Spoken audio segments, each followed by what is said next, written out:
So, this is going to be pretty scripted, but I may end up just babbling the whole time, so here goes. Undertale is an RPG, or role-playing game, in which you play as a child who climbed a mountain and fell down a hole into an underground land filled with monsters and puzzles.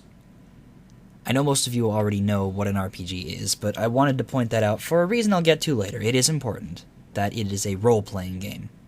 Oh, and fair warning, this video is going to be a little more of an analysis of the game post-true ending, so expect spoilers, but I will still give a little bit of an overview/review of the game's elements, and I don't know, I'll point out when the spoilers are probably going to happen. So, for now, if you haven't already played the game, please continue watching, you're welcome to, but when I say stop watching and go play the game, please follow through, okay? Now, there isn't too much to say about the more physical aspects of Undertale, really. The graphics are in a retro Super NES style that's very obviously inspired by the Mother series, but the color palettes and actual sprite work resemble the recent trend of modern indie games like The Binding of Isaac and Terraria, where they are impressive and very detailed and stylized, while still remaining simple and pixelated. Each game that has been produced with that visual style has its own unique vibe to it, and Undertale is no exception. Now, what that vibe is for Undertale is, I don't know. It's Undertale. It's its own unique thing, really. For me personally, the art in Undertale is nothing short of amazing. The sprite work is all deliberate and meaningful and memorable, which is something most sprite-based games usually aren't for me. The environments you explore are few in number, which adds to their memorability, and as well are constructed with purpose and beauty in mind. It's weird to say a collection of visible pixels can be so fantastic, but if game devs could pull it off 30 years ago, then there's no reason it can't be done now. The music in Undertale is flawless? I mean, the whole game is flawless, but speaking as a musician and kinda sorta wannabe game designer, I was floored by the soundtrack even before I played the game. My friend Aggie, who showed up more than a few times on my channel, shared the track Spider Dance with me well in advance of my ever actually having played Undertale, and I can say very definitively that I was mesmerized even back then. Chiptune music has always had a special place in my heart, and it's not because it's nostalgic, even though that's the typical reason people love it. For me, it's more the mechanical facets of chiptune and 8-bit music that resonate. I mean, well, obviously, I've made my fair share of music, and let me tell you that nothing is more difficult for me than having to work with a limited sound font. Chiptune, and by extension similar music like what's found in Undertale, is special to me because it's hard enough to make a memorable melody without any sounds you could possibly want, but to do it with so few tools. I don't know, man, it's nothing short of amazing and spectacular, and every other adjective with positive connotations you can imagine. It would be like painting with only 2 colors. Seriously. It's ridiculous. It's amazing. It's just duh. Anyway, every theme in Undertale has gotten itself stuck in my head for hours or even days at a time, and that's usually something that only occurs with my absolute favorite songs. So you can kind of see just how much I love it. I'm not exactly an OST connoisseur. OST means original soundtrack, by the way. I'm not exactly an OST connoisseur, though, so my opinion is probably more rooted in the perspective of a listener than an actual critic. This entire video is my perspective anyway, so, like, hey. I could go on about Undertale's soundtrack for ages, so I'm just gonna go and talk further about the game instead. While you're playing, you will meet many amazing characters throughout your journey, all of whom are expertly written and will become your best friends forever. It's hard to single out any one thing about any one character that's not revealing of important plot points, or at least important side plot points. So instead, I'm just going to tell you that the Skeleton Bros are the coolest and totally not complete nerds. Goat Mom is a sweetie through and through, and there's a hot robot with some interesting views about humanity and his own existence. Oh, and there's a ghost musician who is Bae forever and always. Saying the word Bae out loud is really strange. Whatever. Still true.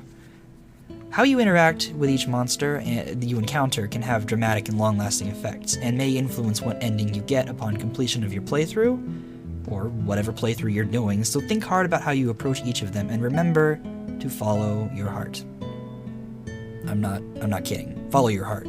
You kind of have to. I mean, it's part of the game. You literally use your heart to do things. Follow your heart. Now, from this point, this is where the spoilers are probably going to come into play, and I'm not going to limit myself based on what is or isn't spoilery from here on out, so be warned. If you haven't already played the game and seen at least 2 of the relevant endings, go pick it up and play the damn thing, and come back to me when you're finished. You will absolutely not regret it.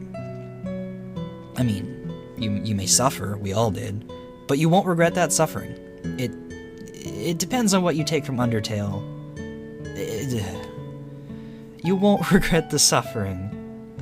I mean, what you take from Undertale is completely up to you and the choices you make, and I won't do anything to attempt to sway you towards one path or the other, or whatever. I just want you to play it. Like, seriously, it's an experience beyond a video game. So, now that my little warning is out of the way, but at this point, I would highly recommend, if you haven't played it, just stop the video. Just stop the video and resume at the 5-minute, whatever many seconds, 6-minute mark this is, I don't know. Resume there after you've seen at least two relevant endings. I'm saying at least two for a very specific reason, and that's something I'm not going to reveal because it is spoilersy, but you know, anyway.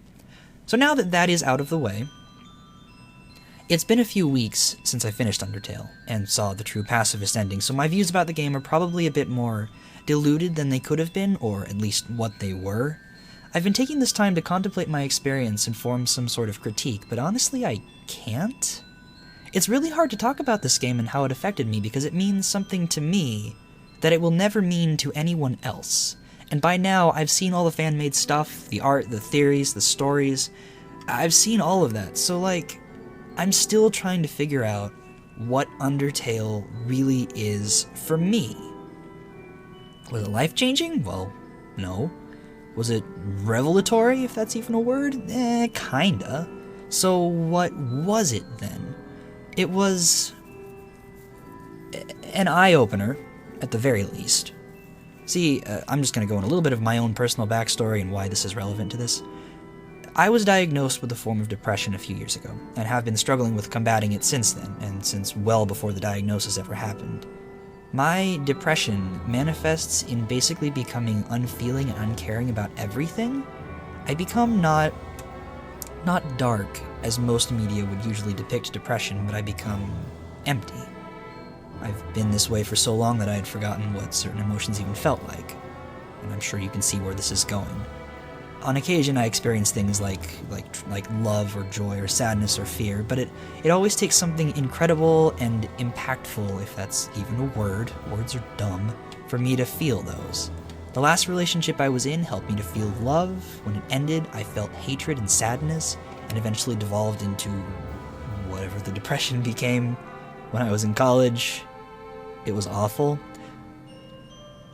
I feel joy and excitement when I go to Smash tournaments, and like, you know, the list goes on. I am capable of feeling, but it's very, very difficult. And I know that I try to sound really, really emotive, and really, well, emotive is the only term I can think of when I make videos, but it's hard. It takes so much energy for me to do that.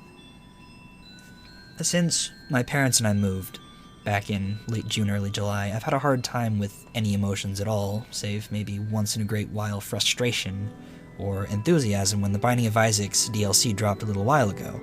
If you haven't been watching those videos, you can if you want, it's up to you. But my tale took an interesting turn when I played Undertale. Undertale got under my skin early on in my playthrough. Even the intro sequence got me feeling something. The coarse music and visuals that evolved into more and more complex forms filled me with anticipation, something I hadn't felt in a long time after living for so long being apathetic, unable to feel. I started my playthrough and met Flowey for the first time, where I admit I did actually run into the quote friendliness pellets, end quote, because I trusted him. I had no reason not to. I hadn't met anyone else to that point. Flowey immediately scared the hell out of me after that and put me on my guard. I now know that's what he wanted me to be, but at the time it was a novel experience. A character who betrayed me immediately in the story. Now there's something you don't see too often. Toriel after that encounter was the sweetest thing ever, and I actually felt loved. That's not to say my parents don't love me, but remember, I was putting myself in Frisk's shoes for this. Frisk is the protagonist. You should know that by now. I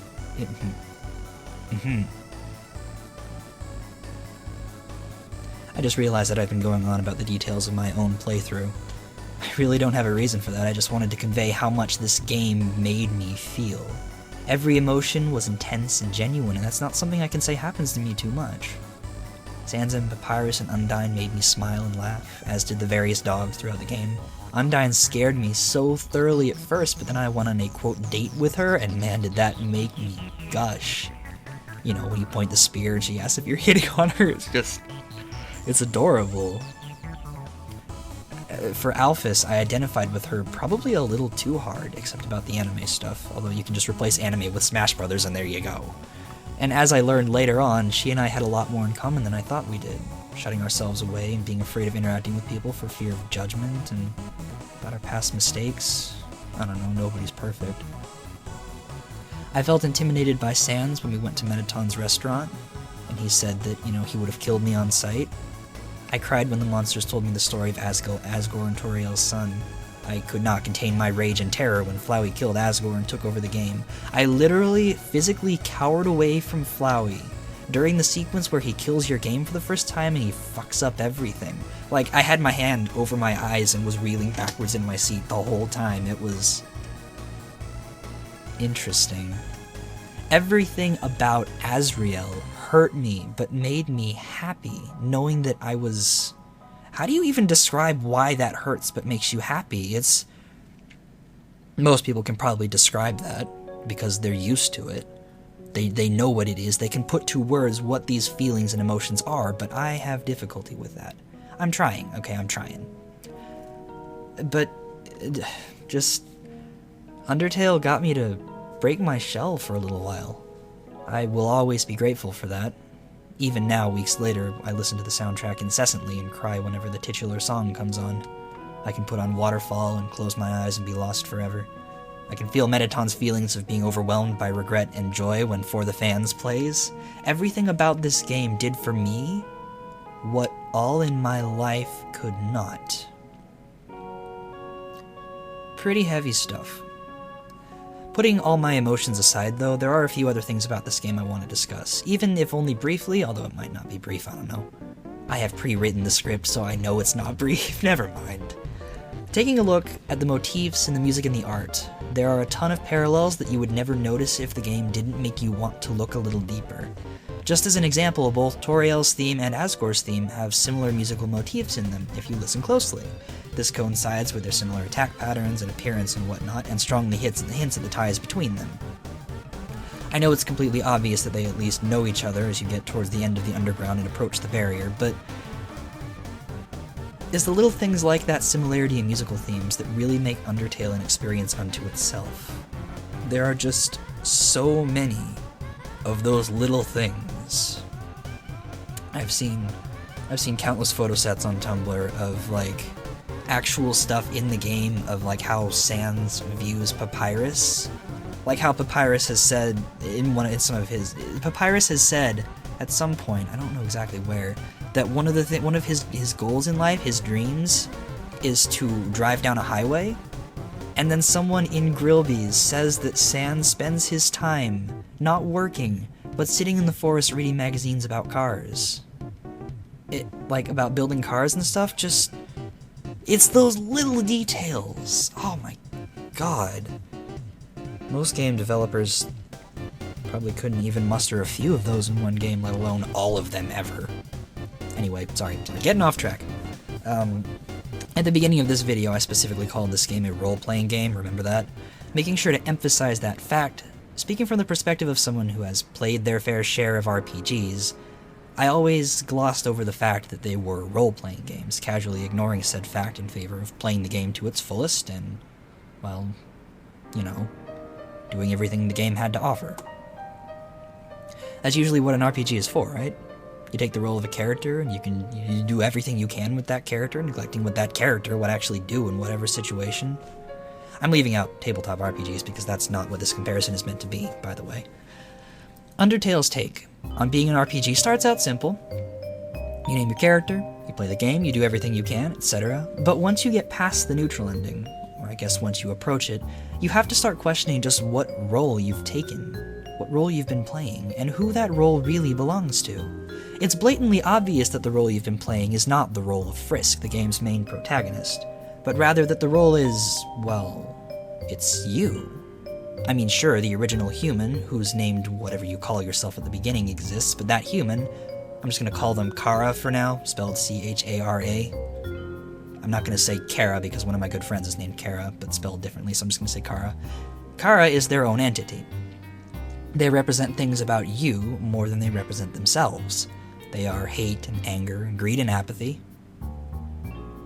Gonna roll my eyes a little bit at the apathy thing. They only exist and can impact things when you let them. Or, actually no, it's not when you let them, it's when you choose to take their role. The way I see it, Undertale is an RPG where you play 3 different roles simultaneously, and the branching storylines and multiple endings are evidence of that. If you're going full pacifist, sure, it may be you making those choices, but ultimately, as we learn later on, it's really Frisk doing those actions.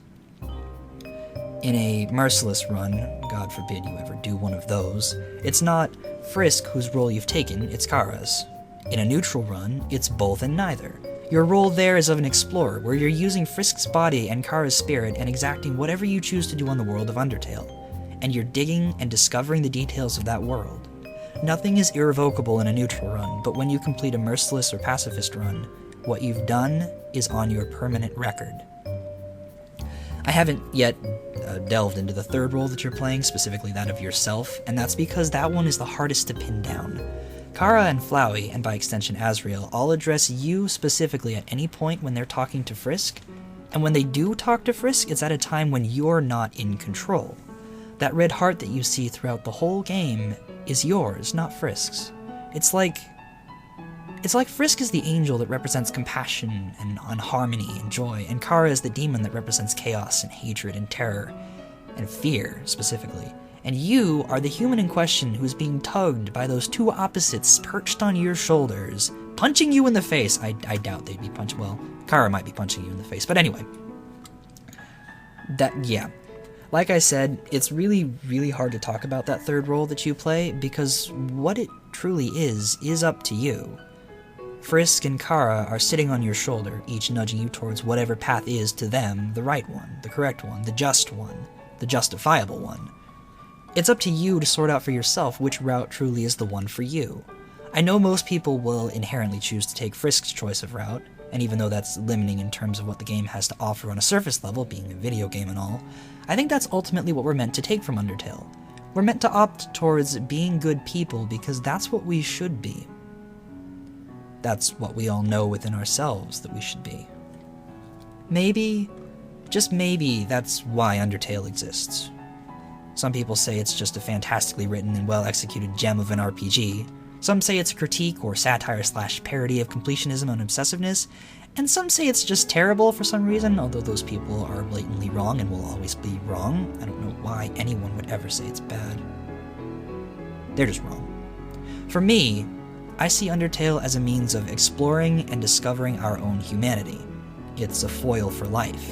It doesn't encourage you or discourage you from doing whatever it is you're going to do, but it does, through the story and characters and your interactions with them and with the fourth wall, what's left of it after you're done playing, it does reinforce what it means to be human and to be good to others.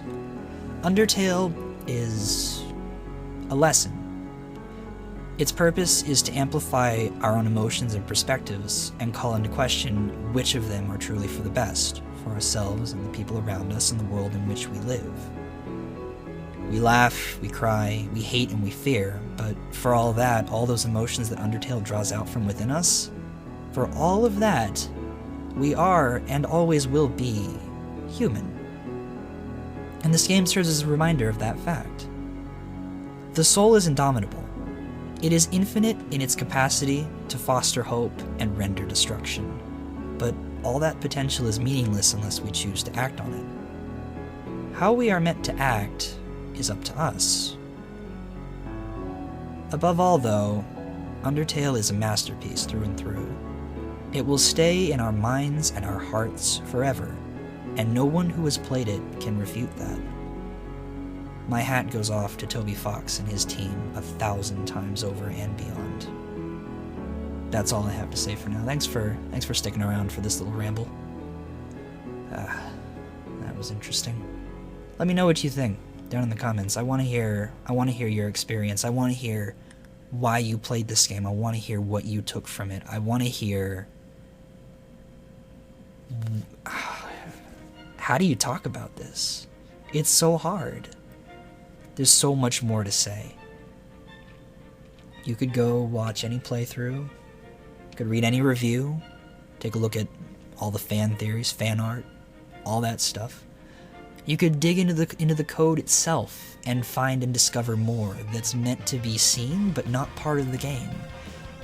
There's just so much to Undertale, and no one person like me, and no one video like this is gonna be able to talk about all of it. You just gotta experience it for yourself. I know personally I will never play Undertale again. When I opened it up, after getting the pacifist ending, I opened it up, gosh, a week and a half, 2 weeks later, and Flowey is there begging me not to reset. I was bawling.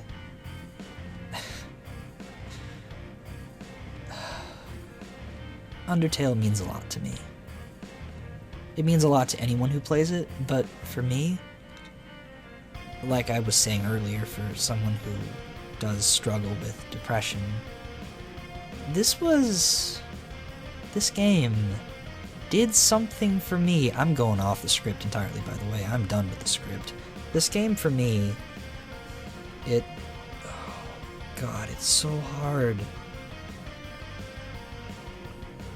It's very, very difficult to verbalize just how meaningful it is, but I'm sure you can hear in my voice right now just what this game means to me. Go ahead and parse that for all the details you want. I'm not gonna go into it any further. I gotta find a call off here, a sign off. Thanks for watching. Let me know what you think. I'm always out. Catch you later.